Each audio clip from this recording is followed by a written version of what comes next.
The benefits of buying at auction are severalfold, really, especially if you're in a landlord situation where you're looking to rent out. Firstly, the price. Properties do sell at great prices at auction on a regular basis. The reason being the vendor is keen to get the property away, and the speed of sale is as important as the price achieved. Secondly, quite often the properties are unmodernised, so you've got a chance to refurbish it. You know that all the fixtures, fittings, the kitchen, etc. is all going to be in really good condition. And the third one is actually, rather than buying a vacant property at auction, why not buy one which is already let?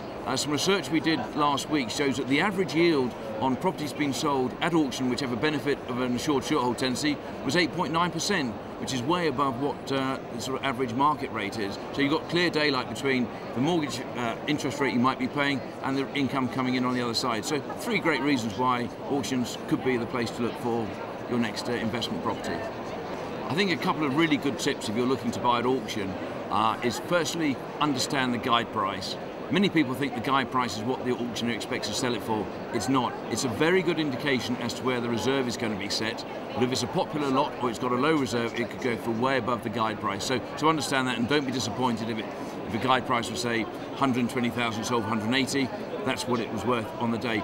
The second one is you've got to do your due diligence. You've got to make sure the legal pack's in order. There may be snakes in the grass, issues with the legal documents. You've got to be completely comfortable with that and have your finance in place. Because remember, on the fall of the gavel, the property is sold to you. There's no going back. You're deemed to have read all the legal pack and be happy with it. And obviously you would view the property as well. But those would be my two things to take on board. In the auction world, there's a lot of myths surrounding it. One is that all repossessions go to auction. That's not true.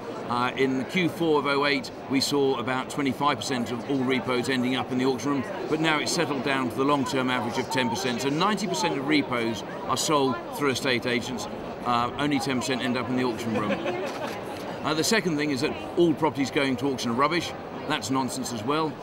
We get a lot of great stock there, perfectly good to buy and move straight into. Admittedly, quite a lot will need work doing to it, but it's not all rubbish. There's some great opportunities to be had.